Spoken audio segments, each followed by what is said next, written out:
Good morning children, welcome to my channel Computer Education 2K.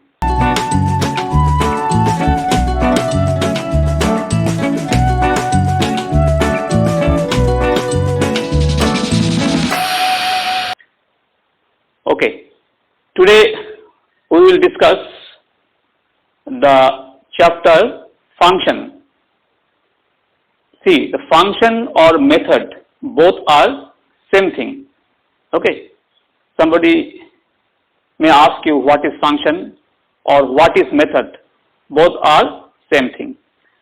So today I will discuss the function chapter. Now see, function. What is a function? Function is a useful aid to break a long and complex program into small parts. What is a function? Function is useful aid to break a long and complex program into small parts. Now see, when the software developer developed a software, they write thousands of lines, okay, and they want to divide those lines in small parts for their ease, okay. So they can write a big program, they can write a program of 1,000 lines, okay, 1,000 statements, but afterward they divide those lines in small parts, and those parts are called function or method, okay, or those parts are also called module, okay, but here we are talking about function or method. So functions are useful aid to break those complex and long program into small parts and giving those parts a name, okay. So that is a function, okay. Now we will do program on function, but before doing program on function, let us see what is the syntax or formula of declaring a function or method, okay. The syntax of declaring a function or method is access specifier, modifier, then return type, method name and parameter list. So after going through this line, you may not understand anything.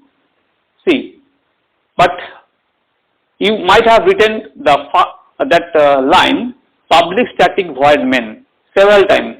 Till now you have written that line public static void main several times.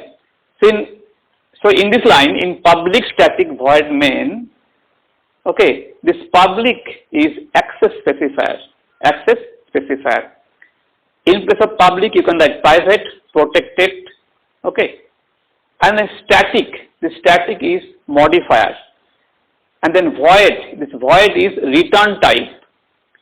And then main is the method name or function name. And if you write inside the bracket, if you write something, that is called parameter, list or argument. So this is the syntax of declaring a function.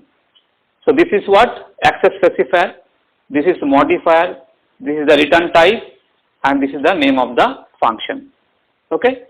So this is the syntax of declaring a function: access specifier, modifier, then return type, method name and parameter list. Whatever you write inside the bracket, that is called parameter, okay. So I think you understood what is function and the syntax of function, okay. See, public static void main, this is the example of a function. Here public is access specifier, in case of public you can write private, protected, static is modifier, that static is optional, you can write, if you don't write, that is optional. Void is the return type, in case of void you can write float, double, int, and the main is the name, in case of main you can write other name also, you can write any name here, that is the name of the method.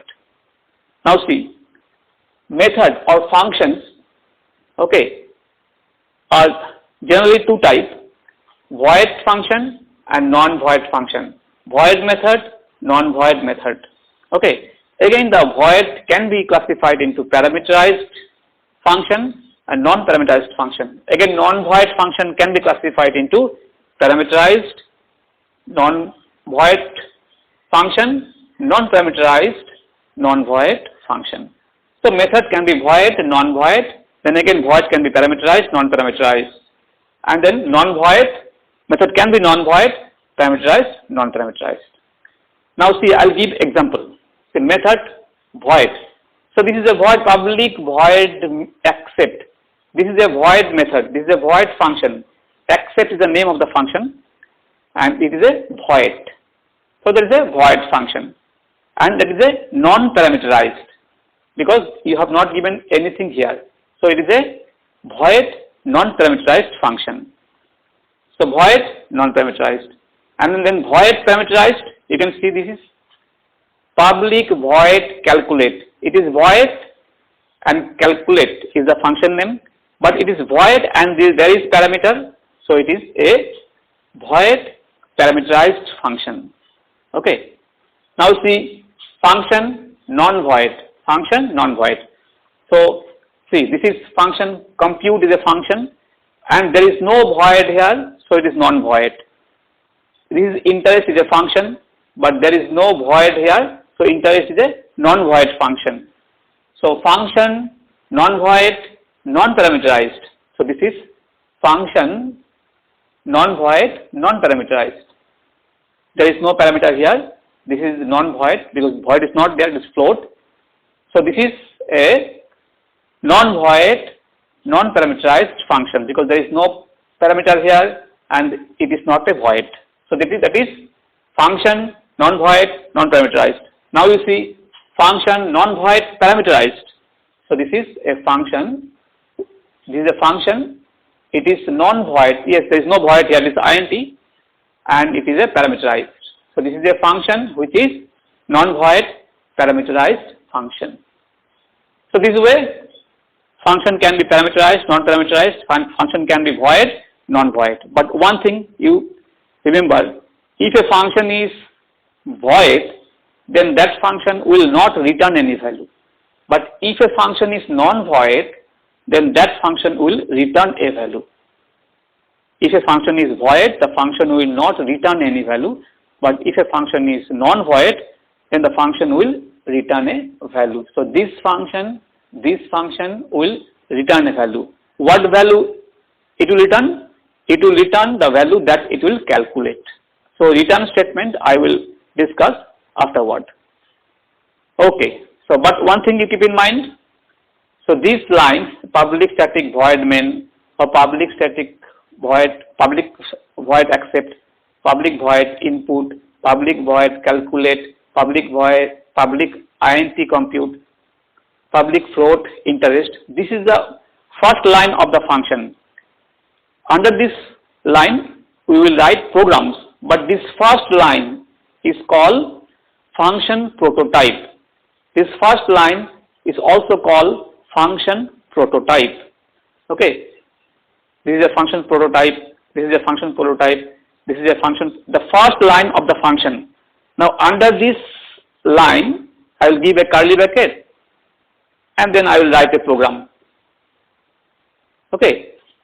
Under this line, I will give a curly bracket and write program. But this first line is called function prototype, and method name and the parameter list, this much is called function signature. Method name and the parameter list is called function signature. Okay. So I think you understood what is the function prototype and function signature. The first line of the function is called function prototype, and the function name and the parameter is called function signature. Okay. So now let's do a program on functions. Now we will do that kind of program that comes in ICSE or ISC. Okay. Now let's do a function program.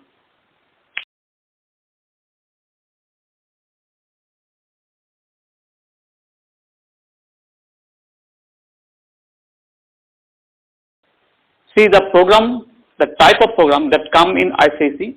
Okay, that kind of program only we will do. Okay. So see, this program came in ICSE in 2012. Okay. generally the questions of function programs are very lengthy and the answer is also lengthy. Okay, but in the question also only everything is given. If you look in the questions of any kind of function program that came in ICSE or ISC, you will find that everything is given in the question only. Okay, class name will be given in the question, variables will be given in the questions, all the function will be mentioned in the questions. You just maintain the sequence from top to bottom of the questions and you have to write the answers. Okay, everything will be given in the question. So this is a function program, okay, that came in the year 2011. So now we will do this, we will solve this question, and the question is write a program or write a class Mobike as follows. Okay, class name is Mobike and the instance variable or data member. Instance variable or data member both are same thing. Okay, so variables and data member both are same thing. Variables are given here. BNO means bike number, phone number, name, days and charge. Okay, so these are the variables given in the question, and then see class name is given, variables are given, functions. See there are three functions: input, calculate, display and main. There are four functions actually. In this question there are four functions. One is input, then calculate, then display and the main. Okay, and what you have to do, everything is mentioned in the question only. In input function, you have to input the details of the customer. You have to enter all these things except charge. Charge you have to calculate. In calculate function, you have to calculate the charge. Okay. Now this program is about a bike company. Those company give the bike on rent. Okay. So somebody has taken the bike on rent. Then suppose first 5 days the rent is 500 per day. Next 5 days the rent is 400 per day, and above 10 days the rent is 200 per day. Okay. So one function is given input. Here you have to enter the details of the customer. One more function given void compute. In this function you have to compute the charge, okay, for the bike taken on rent, and then display. In this function you have to display all the details of the customer name, phone number, bike number, number of days he has taken the bike for on rent, and the charge amount to be paid. And then main. In main function you have to create an object and you have to call all these three functions, these. So you can see everything is given in the question only. Class name given, variables are given, four functions are given. What you have to do, that also given in the question. Okay. Now let's solve this question. So as mentioned in the question, you have to write the class name Mobike. So I have written Mobike, import java.etul.asterisk, then class name Mobike.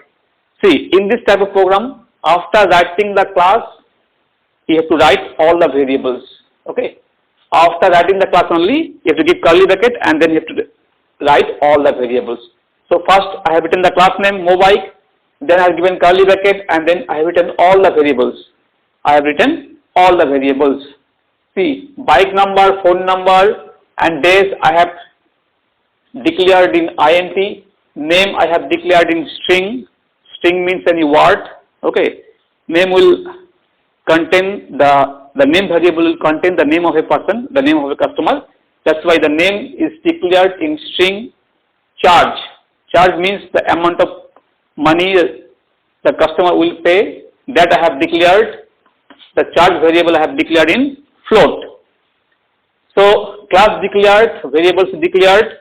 Just see the question and write the answer.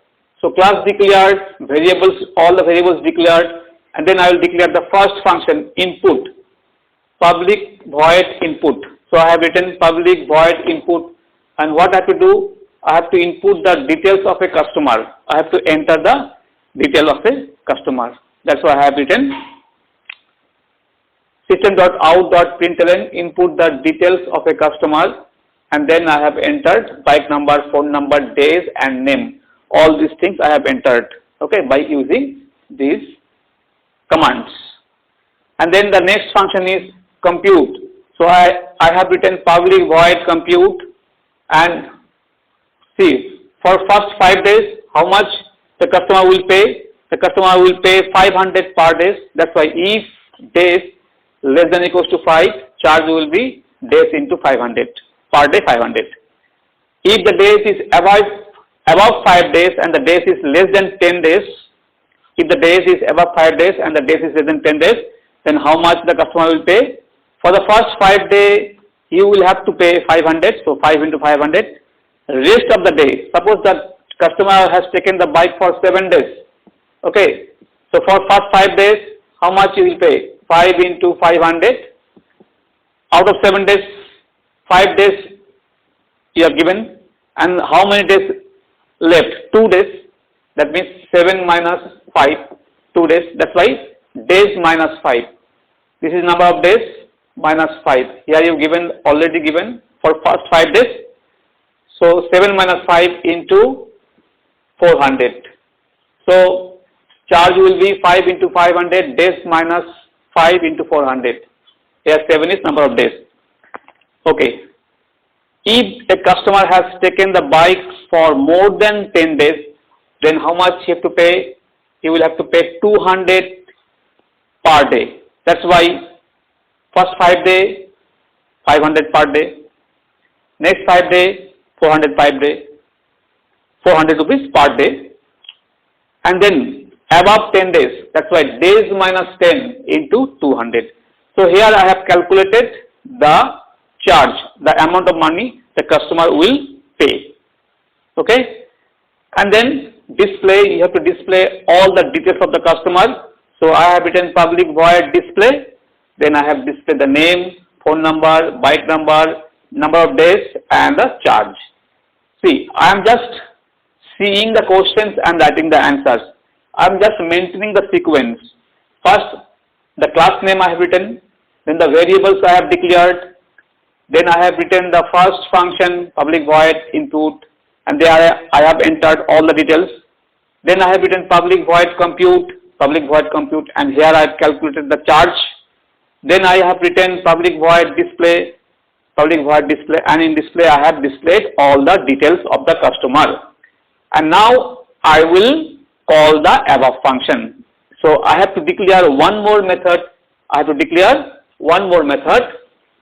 So that method is public void main.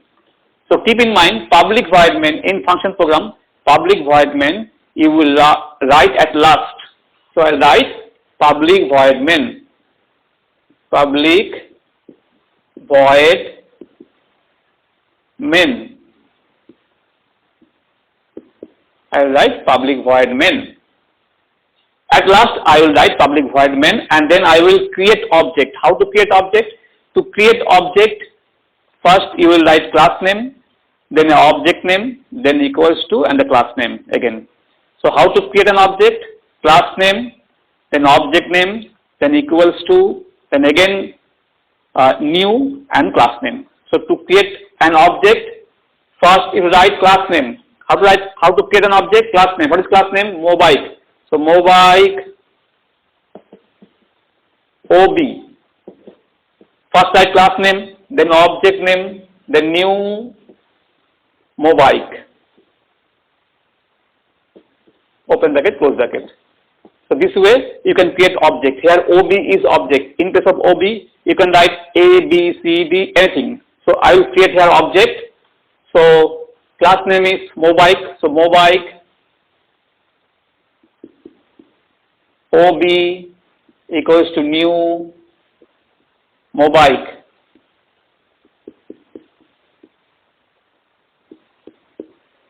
So how to create object? Class name, object name equals to new class name. Then I will call all the function. How to call? Just OB dot input, OB dot calculate, and OB dot display. And then two curly brackets will be closed. So how to call the function? First you have created the object here, and then you have written OB dot input, OB dot calculate, and OB dot display. This is called calling the function. Here I am calling the function. See, when this program will run, compiler will first execute the main. When this program will run, compiler will execute the main part first. The compiler will execute the main part first. Okay, so in main I have written first OB dot input, so first OB dot input will be executed, and then OB dot calculate, then OB dot calculate will execute, and then OB dot display will execute. So this way, in the main we create object and call the above functions, because when you run the program, the compiler will first execute the main method, the main function. So this way the function program can be done. Okay. Only one thing you keep in mind, in function program, the public void main you will write at last. First you will write class name, then you give curly bracket. After giving curly bracket, you will write all the variables. Okay. And then you will follow the sequence of the quotients. Okay. So thank you very much, children. Please go through more function programs. Okay. And if you have any problem, you can comment me in the comment section. And please do subscribe and like my channel, Computer Education 2K. Thank you.